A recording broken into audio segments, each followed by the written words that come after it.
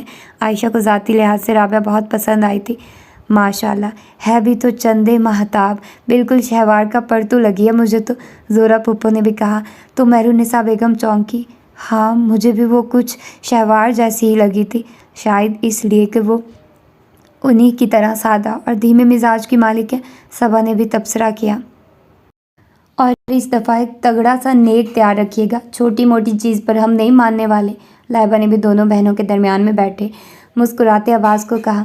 خالی نیک کوئی اور بھی چیز مانگ لو، مسکراہٹ نہیں دیکھ رہی تم لوگ؟ ایسی مسکراہٹ ہو تو انسان کچھ زیادہ ہی مانگے۔ سجاد بھائی نے بھی اکسایا، سبھی آواز کو خوب تنگ کر رہے تھے۔ شہوار بھی ان میں آ بیٹھی تھی۔ کتنے مزے کی بات ہے، ہم دونوں اپنی جٹھانی بھی آ کر لائیں گے، شہوار نے کہا تو لائبہ ہنسی۔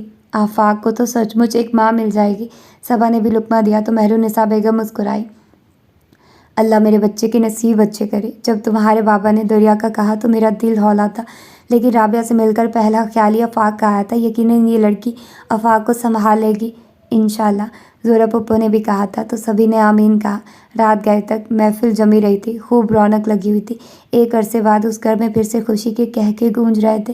رات گئے مصطفیٰ لوٹا تھا، اسے بھی گھر نے سب نے گھسیٹ لیا تھا، وہ بھی ان میں شامل ہو گیا تھا۔ صبا اور عائشہ تالیاں بجاتے گیت گانے لگی تھی، لائبہ اور شہوار بھی ان کا ساتھ دے رہی تھی۔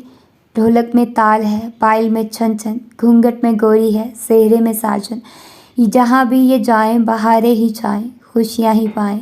میرے دل نے دعا دی ہے، میرے بھائی کی شادی ہے، ہمارے بھائی کی شادی ہے۔ صبا اور عائشہ کا تو ماری خوشی کا برا حال تھا، دونوں کے چہروں سے خوشی پھوٹ رہی تھی۔ ماجی اور زہرا پھپھو بھی برابر ساتھ دے رہی تھی۔ مصطفیٰ نے ہنستی مسکراتی شہوار کو دیکھا تو دل میں ایک گہری طمانینت کا احساس جاگا۔ آج تو ہمارے عباس بھائی کے دل کی وہ کیفیت ہوگی۔ سجاد بھائی نے محبت سے عباس کے گلے میں باہیں ڈالی۔ گل تیرا رنگ چرا لائے ہیں گلزاروں میں، سجاد نے تان اڑائی تو سبھی نے ہوں ہاں کا شور مچاتے خوب رنگ جمایا۔ سجاد بھائی تو بڑے چھپے رستم ہیں، صبا نے بے انتہا خوشی سے کہا۔ جل رہا ہوں بھری برسات کی فواروں میں، عباس کی طرف سب نے بہت شرارت سے دیکھا تو عباس جھم کر رہ گیا۔ بھائی یاد رکھے، یہ عباس بھائی کی رابعہ بھابھی کے لیے دلی پکار ہے۔ بلے بھائی بلے، مصطفیٰ نے بھی عباس کا کندھا تھپکا۔ دیکھو بھائی، مجھے گانا پورا کرنے دے، اب درمیان میں کوئی نہیں بولے گا ورنہ عباس بھائی ناراض ہو جائیں گے۔ سجاد نے شرارتی نظروں سے عباس کو دیکھتے حاضرین کو کہا۔ آپ اپنی سریلی آواز میں اپنے فن کو جاری رکھیے بھائی جان، عائشہ نے شرارت کی، پھر سب ہنسے تھے۔ مجھ سے کترا کر نکل جا اے جان حیا، دل کی لو دیکھ رہا ہوں تیرے رخساروں میں، مجھ کو نفرت سے نہیں پیار سے مطلوب کرو، میں تو شامل ہوں محبت کے گنہ گاروں میں۔ اوئے ہوئے، عباس بھائی کا خوب ریکارڈ لگا تھا۔ مصطفیٰ نے سجاد کی کمر تھپ تھپائی تھی۔ آپ اتنے زیادہ پرجوش مت ہوں، ابھی آپ کی بھی باری ہے۔ سجاد بھائی تو اپنا فن دکھا چکے ہیں، اب آپ دکھائیے۔ عائشہ نے مصطفیٰ کو بھی گھسیٹا۔ شہوار نے بھی پرشوق نظروں سے دیکھا۔ نہ بھائی، سجاد بھائی کی طرح میں کوئی سنگر ونگر نہیں ہوں، لیکن بھائی کی شادی طے ہوئی ہے، اسی خوشی میں گانا تو ہوگا، سبھی نے کورس میں کہا۔ ماجی اور زہرا پھپھو کا ہنس ہنس کر برا حال تھا۔ بھائی مجھے کوئی شاعری واعری نہیں آتی، چلیں بیگم کو ساتھ ملا لیں، اس کو تو آتی ہوگی۔ لائبہ نے شرارت سے دونوں کو دیکھا تو شہوار بھی جھیم پی۔ مجھے تو بس ایک ہی غزل آتی ہے، قتیل شفائی کی، سب کے پرزور اسرار پر۔ شہوار نے کہا تو سب اس کے سر ہو گئے۔ جو آتا ہے وہی سنا دے، شرط ہے کہ سنانا ضرور ہے۔ لاکھ پردوں میں رہوں، بھید میرے کھولتی ہے، شاعری سچ بولتی ہے۔ شہوار نے آواز اٹھائی تو سبھی نے بے اختیار تالیاں پیٹ ڈالی تھی۔ یاد رکھے مصطفیٰ بھائی، پہلی بار آپ کی بیگم صاحبہ یوں برملا سب کے سامنے آپ سے باز زبان شاعری اظہار محبت فرما رہی ہیں۔ عائشہ نے تو خوب شرارت کی تھی، سبھی ہنس دیے تھے۔ مصطفیٰ کی آنکھوں میں شہوار کے لیے محبتوں کا ایک جہاں آباد ہو گیا تھا۔ اگر تم لوگ مجھے ایسے تنگ کرو گی تو میں نہیں سناؤں گی، اس نے عائشہ کو آنکھیں دکھائی۔ نہیں بھائی، تم جاری رکھو، کوئی کچھ نہیں بولے گا، سجاد نے حوصلہ افزائی کی۔ تیرا اصرار کہ چاہت کا کبھی اظہار نہ ہو، واقف اس غم سے میرا حلقہ احباب نہ ہو، تو مجھے ضبط کے صحراؤں میں کیوں رہتی ہے، شاعری سچ بولتی ہے۔ ارے واقعی مصطفیٰ بھائی نے اتنی پابندیاں لگا رکھی ہیں، عائشہ کی چونچ بھلا کیسے بند رہ سکتی تھی۔ ایک بار پھر زبردست کہہ کے پڑے۔ خبردار کسی نے میری بیٹی کو ستایا تو۔ ماجی نے فوراً شہوار کی طرف داری کی۔ سب نے پھر حوصلہ افزائی کی تو اس نے پھر بولنا شروع کیا۔ شہوار کا بولنے کا انداز بہت اچھا تھا، سبھی ایک دم سنجیدہ ہو گئے تھے۔ یہ بھی کیا بات ہے کہ چھپ چھپ کر تجھے پیار کروں۔ سب کے ہونٹوں پر شریر سی مسکراہٹ مچلی تھی، لیکن سبھی ضبط کر گئے تھے۔ اگر کوئی پوچھ ہی بیٹھے تو میں انکار کروں؟ شوہر ہے تمہارے، انکار کیوں کرو گی بھلا؟ وہ عائشہ ہی کیا جو مان جائے۔ شہوار تو ایک دم سرخ پڑ گئی تھی۔ تم ان کی پرواہ مت کرو، بس بولو۔ مصطفیٰ نے اسے حوصلہ دلایا تو وہ ہنس دی۔ وقت کی ہر بات کو دنیا کی نظر تولتی ہے، شاعری سچ بولتی ہے۔ در پردہ تم پر چوٹ کی ہے شہوار نے۔ لائبہ بھابھی نے بھی عائشہ پر چوٹ کی تھی جو وہ سر جھٹک کر اڑا گئی تھی۔ میں نے اس فکر میں کاٹی کہیں راتیں کہیں دن، میرے شعروں میں تیرا نام نہ آئے، لیکن جب تیری آنکھ میری سانس میں رس گھولتی ہے، شاعری سچ بولتی ہے۔ سب کے چہروں پر بڑی دل آویز مسکراہٹ تھی۔ اس بند پر زبردست تالیاں بجائی تھی۔ یہ سب کچھ آپ کو سنایا جا رہا ہے؟ صبا نے مصطفیٰ کے کان میں سرگوشی کی تھی۔ مصطفیٰ ہنسا تھا۔ بہت عرصے بعد اسے یہ سب کچھ بہت اچھا لگ رہا تھا، بلکہ شہوار کا یہ پر اعتماد انداز، یہ الفاظ، یہ خوبصورتی، سب کچھ بہت شدت سے اٹریکٹ کر رہا تھا۔ تیرے جلووں کا اثر تو میرے ایک ایک غزل، تو میرے جسم کا سایہ ہے، تو یوں کترا کے نہ چل، پردہ داری تو خود اپنا بھرم کھولتی ہے، شاعری سچ بولتی ہے۔ زبردست تالیوں نے شہوار کے اس انتخاب پر داد دی تھی۔ زبردست چوائس۔ عباس بھائی نے بھی خوب سراہا۔ مصطفیٰ نے بھی دل کھول کر داد دی۔ بس ثابت ہوا کہ کم بولنے والے جب بولتے ہیں تو خوب بولتے ہیں۔ سجاد نے بھی سراہا۔ لائبہ نے شہوار کی کمر تھپکی۔ عائشہ اور صبا نے شرارتی نظروں سے دیکھا تھا۔ اب مصطفیٰ بھائی کی باری ہے، جھوٹ نہیں، کچھ بھی سنائیں، کوئی سانگ نہ صحیح، اپنی بیگم کی طرح زبان شاعری ہی، دل کا احوال کہہ دے، لیکن سنانا ضرور ہے، عائشہ نے اعلان کیا، اور مصطفیٰ سوچنے لگا۔ ایک بار کہو تم میری ہو، مصطفیٰ نے کہا تو سبھی نے خوب ہلا مچایا۔ یہ مصطفیٰ بھائی ہی ہے نا؟ عائشہ نے آنکھیں پٹ پٹائی۔ کوئی ساجن ہو، کوئی پیارا ہو، کوئی دیپک ہو، کوئی تارا ہو، جب جیون رات اندھیری ہو، ایک بار کہو تم میری ہو۔ مصطفیٰ کی نگاہیں شہوار کی طرف اٹھی اور پھر اس کے سرخیاں چھلکاتے رخ زیبا پر جیسے تبسم سبت سی ہو گئی تھی، اور شہوار کی نگاہیں بار حیا سے جھک گئی تھی۔ سب کی دبی دبی ہنسی، لیکن جیسے مصطفیٰ کو کوئی پرواہ ہی نہ تھی۔ جب ساون بادل چھائے ہوں، جب بھاگن پھول کھلائے ہوں، جب چندہ روپ لٹاتا ہو، جب سورج روپ نہاتا ہو، یا شام نے بستی گھیری ہو، ایک بار کہو تم میری ہو۔ زبردست یار، تم نے تو کمال کر دیا، محفل ہی لوٹ لی، عباس بھائی نے ایک دم داد دیتے ہوئے کہا، اور مصطفیٰ نے بڑے سٹائل میں کارنش بجا لاتے تسلیمات کہا۔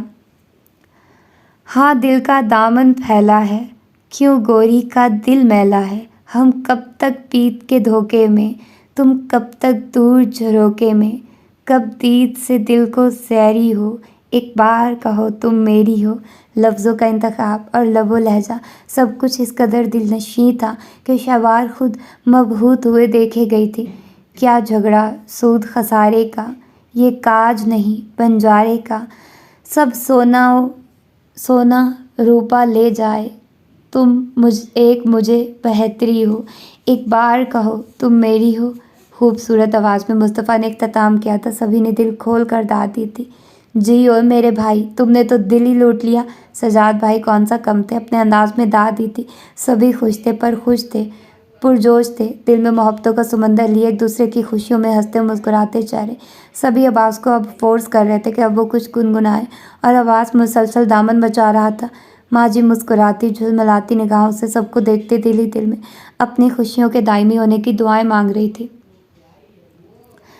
دونوں اپنے اپنے ایگزامز کی تیاریوں میں لگ گئی تھی، جبکہ گھر والے شادی کی تیاریوں میں تھے۔ انا مزمحل افسردہ اور سب کچھ ہوتے دیکھ رہی تھی۔ انا بڑی مشکل سے خود کو مجتمع کرتے سارا فوکس بکس کی طرف کرنے میں کامیاب ہوئی تھی اور دل جمی سے تیاری کر رہی تھی۔ اکثر شہوار آ جاتی تھی تو دونوں مل کر تیاری کرتی تھی، یا پھر انا اس کی طرف چلی جاتی تھی۔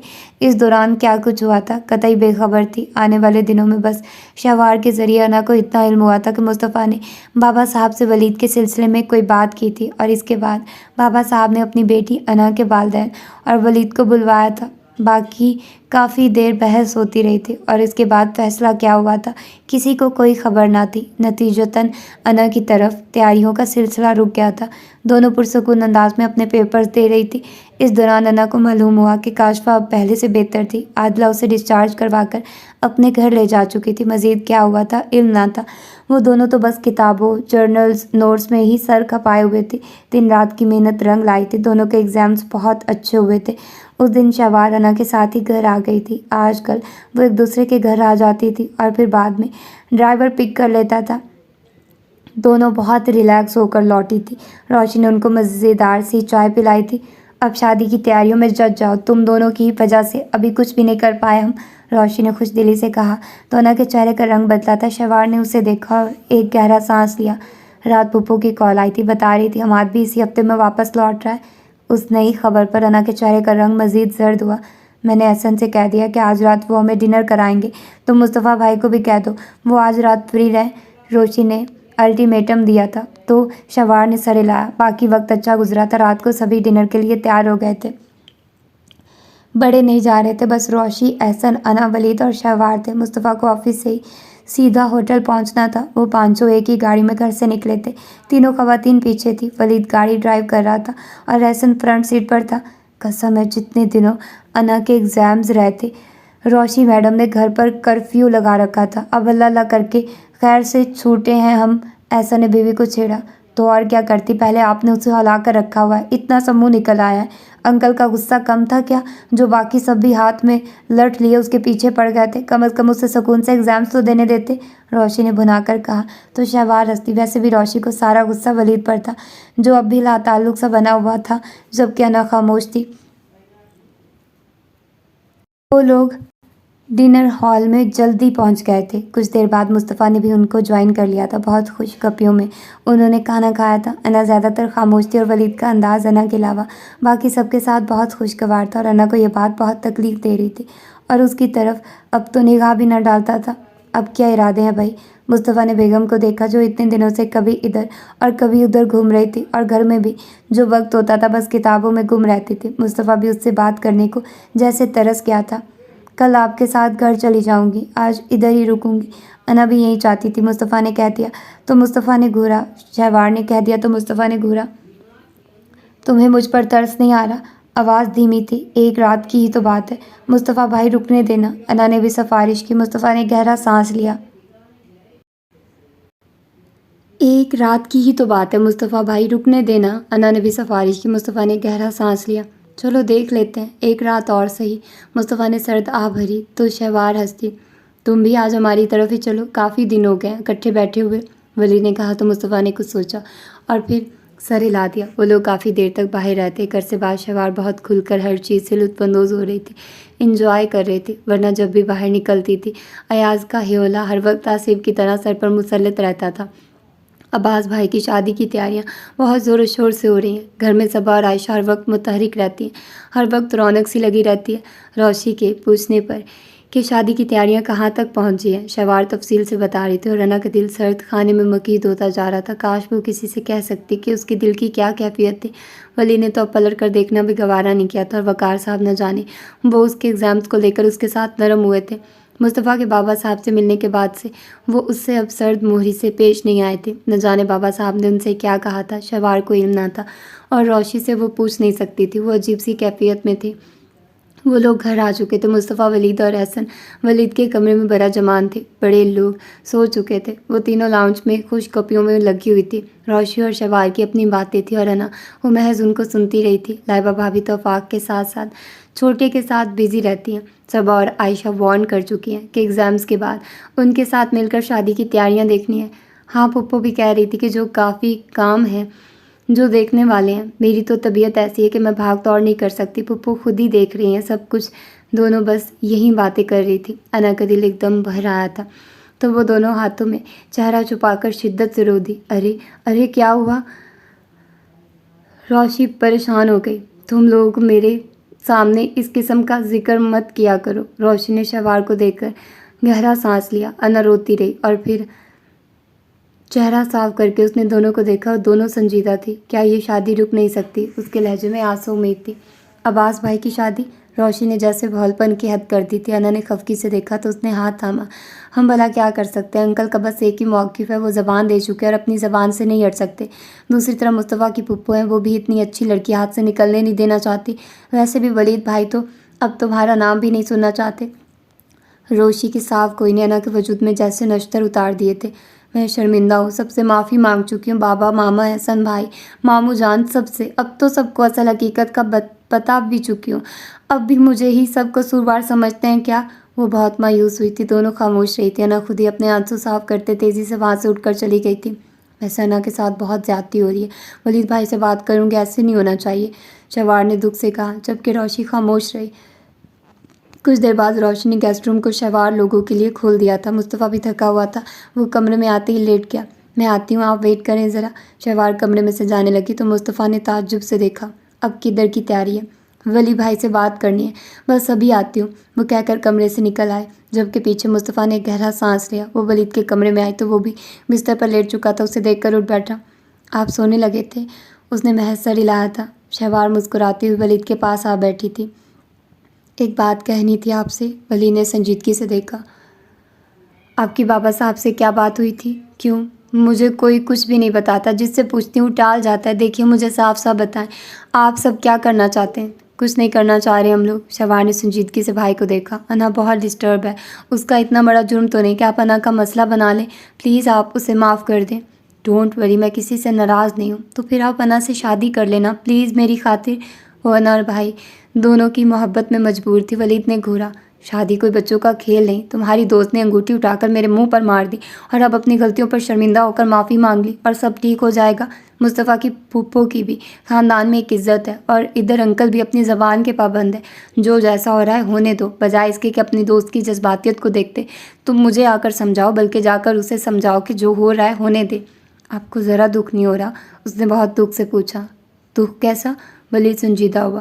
کہ آپ کے دل میں کبھی بھی انا کے لیے کوئی احساس پیدا نہ ہوا تھا؟ بے وقوف لوگوں کی خاطر میں دل کے عارضے پالنے کا قائل نہیں ہوں، میں پریکٹیکل بندہ ہوں، میرے پاس ان فالتو کاموں کے لیے کوئی وقت نہیں۔ سنجیدہ انداز تھا۔ شوار نے بہت دکھ سے ولید کو دیکھا اور پھر بغیر کچھ کہے اٹھ کھڑی ہوئی۔ ولید نے اسے نہیں روکا تو وہ کمرے سے نکلی تو بہت افسردگی سے مسکراتے بستر پر آ بیٹھی تھی۔ یہ چہرے پر 12 کیوں بج رہے ہیں؟ مصطفیٰ نے فوراً نوٹ کیا۔ مجھے ولید بھائی سے ایسی سنگ دلی کی امید نہ تھی۔ وہ بہت دکھی ہوئی۔ میں اتنی محبت سے ان کے پاس گئی تھی اس مان کے ساتھ کہ وہ میری بات نہیں ٹالیں گے، لیکن انہوں نے تو مجھ سے سیدھے منہ بات نہیں کی۔ اتنا عرصہ بعد مجھے ایک بھائی جیسا مان ملا، اتنے ارمان تھے میرے دل میں، لیکن وہ تو اتنے روڈ اور سنجیدہ ہو رہے ہیں کہ میرا دل ہی ٹوٹ گیا۔ بات کرتے کرتے اس نے آخر میں باقاعدہ رونا شروع کر دیا اور مصطفیٰ نے سنجیدگی سے سر پر ہاتھ رکھ کر اسے دیکھنا شروع کر دیا۔ کیا ہوا ہے؟ آپ ایسے کیوں دیکھ رہے ہیں؟ آنسو صاف کرتے اس نے مصطفیٰ کا انداز دیکھا تو پوچھا، انداز شکایتی تھا۔ سوچ رہا ہوں تم دونوں دوست ہیں، بہت ہی بے وقوف ہو۔ شوار کے چہرے پر بے وقوف کہنے پر ایک دم سرخی چھائی۔ ولید انا کے ساتھ جو کر رہا ہے بالکل ٹھیک کر رہا ہے۔ انا کی شادی جہاں ہو رہی ہے چپ چاپ ہونے دو، خواہ مخواہ روڑے اٹکانے کی کوئی ضرورت نہیں۔ ڈانٹنے والا قطعی انداز تھا۔ آپ ولید بھائی کا ساتھ مت دیں، وہ غلط کر رہے ہیں۔ انا ولید بھائی کی ہی دلہن بنتی، کتنی خواہش تھی میری۔ سونے کا ارادہ ہے یا ساری رات اپنی دوست کا غم منانا ہے؟ مصطفیٰ نے لیٹتے ہوئے اس پر چوٹ کی۔ وہ کلس کر رہ گئی اور غصے کے اظہار کے طور پر اپنا تکیہ اٹھا کر بالکل کنارے رکھ کر مصطفیٰ کی طرف سے کروٹ بدل کر لیٹ گئی تھی۔ مصطفیٰ نے اسے دیکھا تو مسکرا دیا۔ اس طرح مجھ سے دور لیٹ کر نیند آ جائے گی؟ اسے چھیڑا۔ میری نیند کسی کی پابند نہیں، اس نے غصے سے کہا۔ سوچ لو، مصطفیٰ نے ہونٹ دانت تلے دبا کر مسکراتے ہوئے کہا تو شوار نے پلٹ کر دیکھا۔ مصطفیٰ ہنس رہا تھا۔ اس نے ہاتھ بڑھا کر شوار کو بازو کے حصار میں لے لیا۔ اتنے دنوں تو تم بالکل کتابوں کی قید سے آزاد ہو کر میرے قریب آئی ہو، جانتی ہو کتنا زیادہ صبر کیا ہے میں نے۔ زیادہ پھیلنے کی ضرورت نہیں، یہ آپ کے گھر میں آپ کا ذاتی کمرہ نہیں ہے۔ وہ بھی ناراض سی تھی۔ چلو وعدہ، اپنا موڈ درست کرو، میں ولید سے بات کروں گا۔ مصطفیٰ کو اس کے ناراض چہرے پر ترس آ گیا تھا۔ شوار کے چہرے پر ایک دم رونق آ گئی تھی۔ آپ ان کو سمجھائیے گا انا کے لیے قائل کرنا پلیز۔ وہ پھر وہی موضوع شروع کر چکی تھی۔ مصطفیٰ نے مسکرا کر ایک گہرا سانس لیا۔ بابا صاحب اپنے ماہانہ چیک اپ کے لیے ڈاکٹر کے پاس آئے تھے۔ شاہ زیب صاحب ساتھ تھے۔ واپسی پر بابا صاحب نے عباس کے سسرال جانے کی فرمائش کی تو شاہ زیب صاحب نے ڈرائیور کو رابعہ کے گھر کی طرف جانے کا کہا۔ بابا صاحب اپنی طبیعت کے سبب نہیں جا سکے تھے، سو اب چلے آئے تھے۔ ان لوگوں نے سہیل یا کسی کو بھی اطلاع نہ دی تھی۔ ڈرائیور نے گاڑی روکی تو شاہ زیب صاحب بابا صاحب کو سہارا دیتے رابعہ کے گھر کی طرف چل دیے تھے۔ انہوں نے گھر کے دروازے پر دستک دی تھی اور چند سیکنڈ بعد دروازہ کھل گیا تھا۔ فیضان صاحب اپنے سامنے موجود شخصیت کو دیکھ کر ساکت رہ گئے تھے۔ چودھری حیات علی ان کے لبوں سے نکلا تھا۔ چونکے تو چودھری حیات علی بھی تھے اور شاہ زیب صاحب بھی۔ کاشفا پر پھر سے جنون طاری تھا۔ وہ بھی گھر سے نکلی تھی۔ وہ کچھ دوستوں سے ملنے گئی تھی، لیکن دوستوں کی طرف سے اس کے ساتھ جو سلوک کیا گیا تھا اس نے اسے پاگل کر دیا تھا۔ وہ گھر لوٹ آئی تھی، لیکن عادلہ کی جان مصیبت میں آ چکی تھی۔ نشے کی عادت نے اس کی طبیعت کو بہت بگاڑ دیا تھا، اوپر سے اپنی شکل کا بگڑ جانا۔ وہ سارے گھر میں چیختی چلاتی چیزیں توڑتی پھر رہی تھی۔ میں کسی کو نہیں چھوڑوں گی، میں سب کو قتل کر دوں گی، میں ولید اور انا کو جان سے مار دوں گی، وہ مغلظات بکے جا رہی تھی۔ عادلہ حیرت سے گنگ مکافات عمل کا یہ مظاہرہ دیکھ رہی تھی۔ اس کے دل میں عجیب سا خوف بیٹھنے لگا تو اس نے خود کو اپنے کمرے میں بند کر لیا تھا۔ کافی دیر تک سارے گھر میں کاشفا کے چیخنے چلانے اور چیزیں توڑنے کی آوازیں گونجتی رہی اور پھر ایک دم خاموشی چھا گئی تھی۔ عادلہ گمسم اپنے کمرے میں بیٹھی تھی۔ 2-3 گھنٹے گزرے تو وہ حالات کا جائزہ لینے کمرے سے نکلی تھی اور کاشفا کو ہر جگہ دیکھتے نہ پا کر الجھتی ہوئی وہ کچن کی طرف آئی تھی اور یہ دیکھ کر اس کی آنکھیں پھٹی کی پھٹی رہ گئی تھی اور حلق سے بے اختیار چیخیں بلند ہونے لگی تھی۔ کاشفا نے اپنا بایاں ہاتھ کاٹ لیا تھا۔ کچن کے فرش پر چاقو گرا ہوا تھا اور سارے فرش پر سرخ خون بہہ رہا تھا۔ عادلہ چیختے چلاتے ہوئے کچن کے دروازے پر گر گئی تھی۔ مکافات عمل کے سلسلے میں لگنے والا یہ زخم سب سے کاری تھا۔ یہ فیضان صاحب ہے۔ بیٹھک میں آ کر شاہ زیب صاحب بابا صاحب اور فیضان صاحب کا تعارف کرا رہے تھے۔ بابا صاحب گمسم سے تھے اور فیضان صاحب نڈھال۔ بابا صاحب کے ماضی سے جھانکتا توانا مضبوط چہرہ اب وقت کی گرد میں دب کر کچھ رنگ بدل چکا تھا۔ چہرے پر داڑھی تھی، وہ شاید نہ پہچان پاتے جو شاہ زیب صاحب تعارف نہ کراتے۔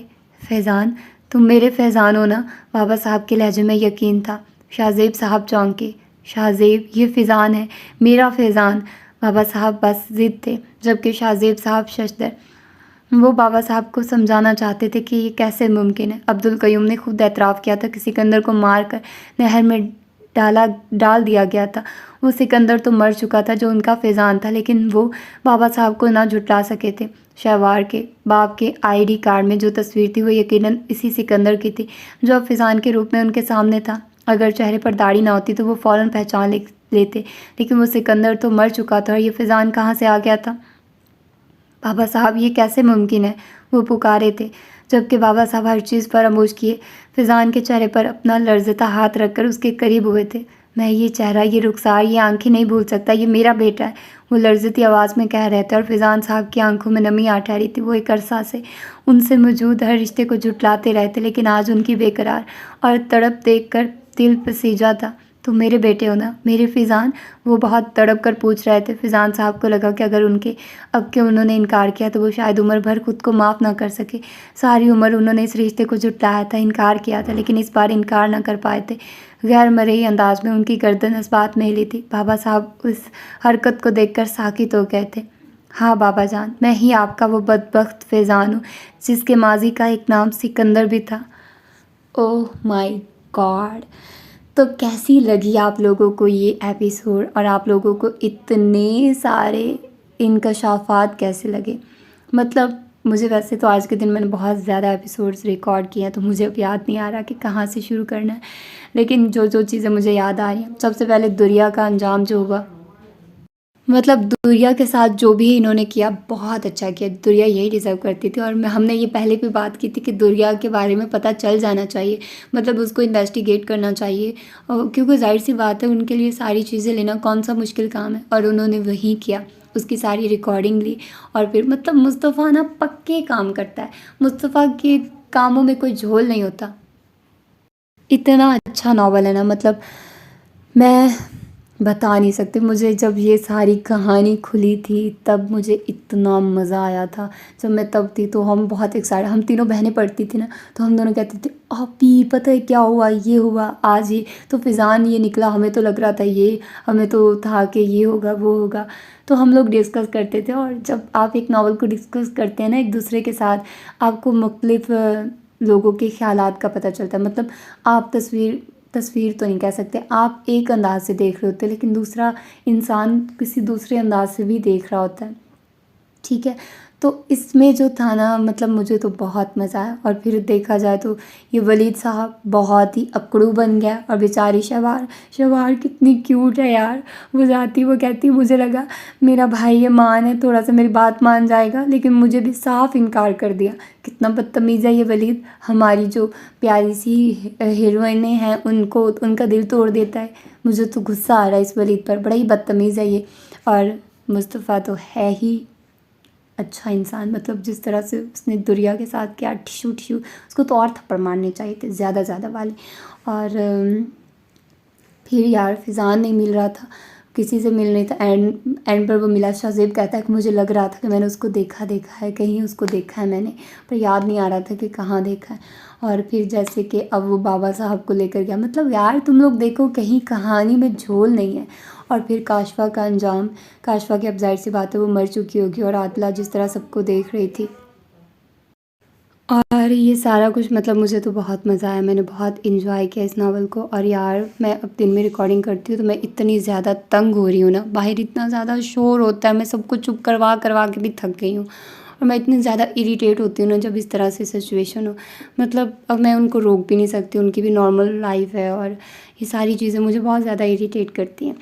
اور اس کے ساتھ انشاءاللہ ناولس ختم ہو رہے ہیں تو پھر نئے ناول بھی سٹارٹ کرنے ہیں. تو آپ لوگوں کو میں ایک ماہ ملکہ ناول سناؤں گی، مطلب مجھے اس کی ریکویسٹ بھی کافی آئی ہے. اور یہ نیا ناول بھی ہے، مہرونسا کی فرینڈ نے یہ ناول مطلب لکھا ہے. تو اور ہے بھی تھوڑی حالیم ٹائپ سٹوری، اور مطلب حالیم ٹائپ اس طرح سے کہ اس میں مطلب مجھے بھی اب کچھ پتہ نہیں ہے، مجھے بھی یہی بتایا گیا کہ اس کی سٹوری اس طرح کی ہے کہ وہ بیک وقت کا سفر طے کر لیتے ہیں، جس میں وہ کسی اور دنیا میں چلے جاتے ہیں، دین ادھر کی سٹوری سٹارٹ ہوتی ہے.